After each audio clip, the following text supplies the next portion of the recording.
10 years has passed since one of Australia's biggest sporting underdog stories. That gets that into the A club barely 2 years old became the first Australian side to win the ACL, a feat that hasn't been matched since and may not be for a long time coming. Australian culture can't fathom this. A defining win not just for Australian football, but for one of the most unique and culturally diverse areas in Australia. People from the Balkans, we have people from Southeast Asia, the Middle East. Western Sydney was on the forefront that day. It broke through the mainstream media perception, which, as we know, is extremely difficult to do. A club in its infancy in an area often an afterthought in the Australian landscape. Culture, the difference between Western Sydney and Sydney proper, it's so profound. This is my favourite part of the country. I could never leave. And in that moment, they were top of a continent. A story for the ages. This is when Western Sydney Wanderers became the kings of Asia.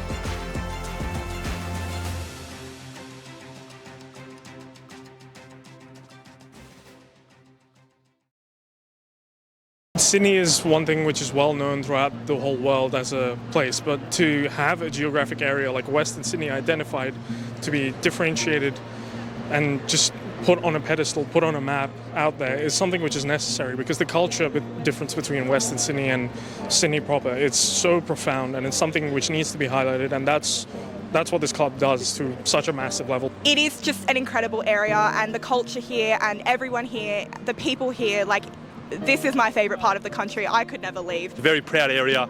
We've seen the support around the Wanderers ever since they entered the league.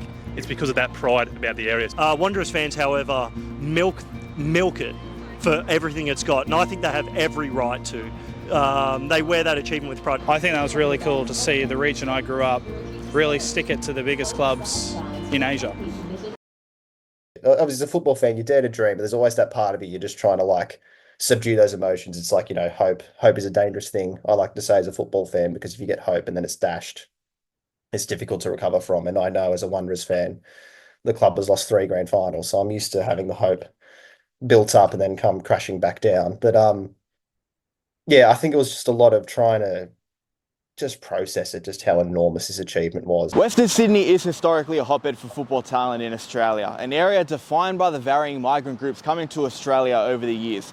Particularly after the post-World War II migration boom, those coming from Europe, and in particular the Mediterranean, brought with them their passion for the round ball game. People look back on the history of a football club that was neglected from day one. A lot of the clubs that were brought into the A-League were, of course, meant to represent a wider range of just your specific cities. You've got Brisbane representing all of Brisbane. You've got Sydney, who was meant to be representing all of Sydney. You get the gist. Overlooked when the A-League first began, the area would need to wait 8 years before they were able to enter. But once they got their chance, they took it with both hands. On the field, Tony Popovich took a team of players discarded by other clubs around Australia and shocked everyone by leading them to a championship in their first season.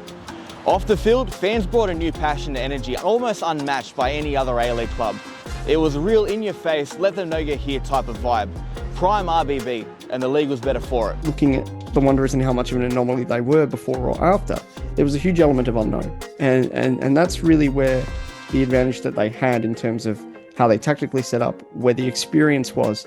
I think so much of that ended up being the reason why they were such an incredibly successful team. While they lost the grand final that year, they did earn their place in the Asian Champions League. And as it turns out, their story had only just begun. When we were going through that run, we had so many people within the streets of Western Sydney wearing the kits, whether it be shopping centres, down the street, on public transport.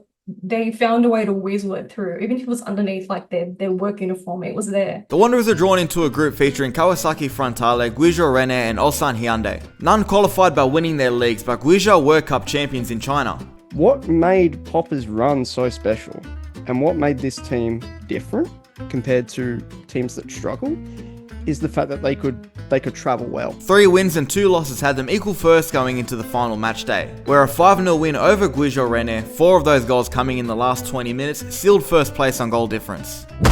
When Hiroshima came to Parramatta, they must have really struggled. Maybe the atmosphere played a part in that, I don't know. In the knockout stage, the Wanderers overturned a 3-1 deficit to defeat reigning J-League champion Sanfrecce Hiroshima on away goals. Overground, they had Marcelo Lippi, a World Cup winner, as their coach, and they had, Diamante, they had all those Brazilian guys. The fact that they went there and got that goal that ultimately sealed their passage through the quarterfinal is just a testament to the team and what the dynamic was all about and how they exploited it. A 1-0 win at home and a Eurich penalty away meant they knocked out reigning Chinese and ACL champions Guangzhou Evergrande. and then saw off FC Seoul in the semi-finals with a 0-0 draw and a 2-0 win at home in front of almost 19,000 people.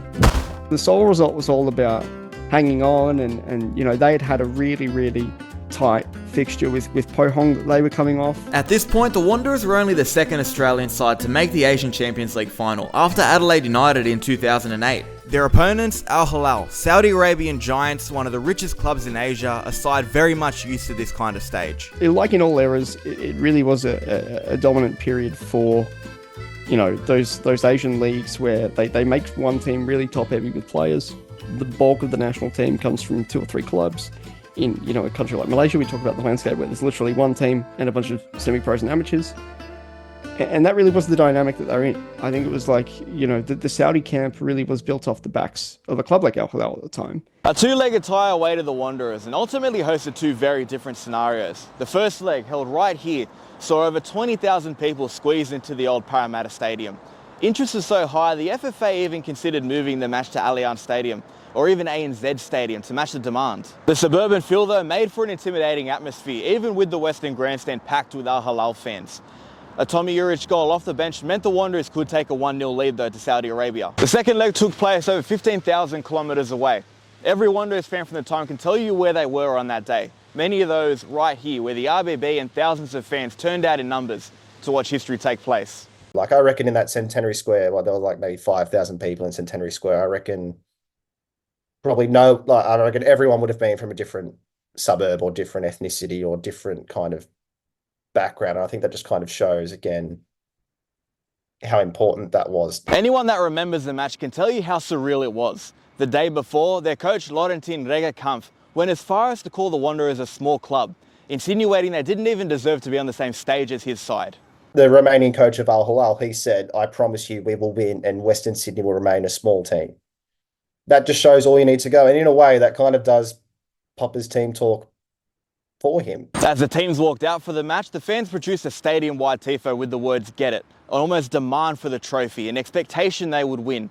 Belittling attempts not unfamiliar with this area, you could say. Al Hilal were by far the superior side, producing wave after wave of attack. But the Wanderers were grinding their way through a match no one thought they had the right to win. For the first time in my life, I had this euphoric feeling, but also this fearful feeling, because I finally had something to lose. You finally got that deep gut feeling and that chest feeling where you actually feel like you're going to throw up. A second half save from Ante Kovic probably best defines this match and the spirit of this side.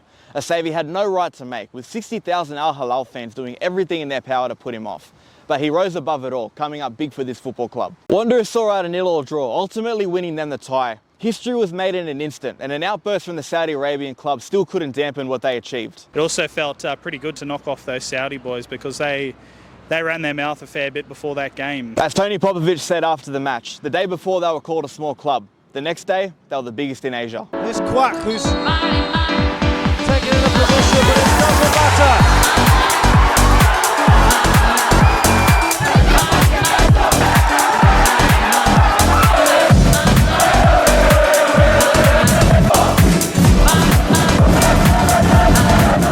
When push comes to shove, even, you know, kind of fans of Sydney FC, Melbourne Victory will say, no, I think that's the biggest achievement in club football in Australia, I should say. And I maintain that. It was always going to be tough to go to Riyadh, but that was the embodiment for me, the way they won the title away there. That for me was the embodiment of what the team was all about. They knew what going to an adverse environment was like. They had players in the squad who were experienced enough, a team that really on paper knew what it took. It's a feat that shouldn't be underestimated. Australian clubs are notoriously disadvantaged in Asia. And the Wanderers, from how they started as a club, needing to be rushed together, run by the FFA because there was no owner to buy the licence. To be able to take on the riches Asia has to offer throughout the tournament and capping it all off in an environment and atmosphere very few Australian sides have ever had to face. It brought the sport to Australian prominence. You know, it broke through the mainstream media perception, which, as we know, is extremely difficult to do. I mean, today, let alone 10 years ago. It took me a while until I realised that Australia is not a very lucrative market for football. When we look at the Australian landscape, from cricket to basketball to AFL and rugby league, we don't have an equivalent to this. Australian culture can't fathom this. can't fathom what they did. 10 years on, the general Australian public may not realise the severity of this achievement, but with each passing year, I do believe those involved and invested with the game here in Australia realise more and more just how difficult it is to do what the Wanderers did.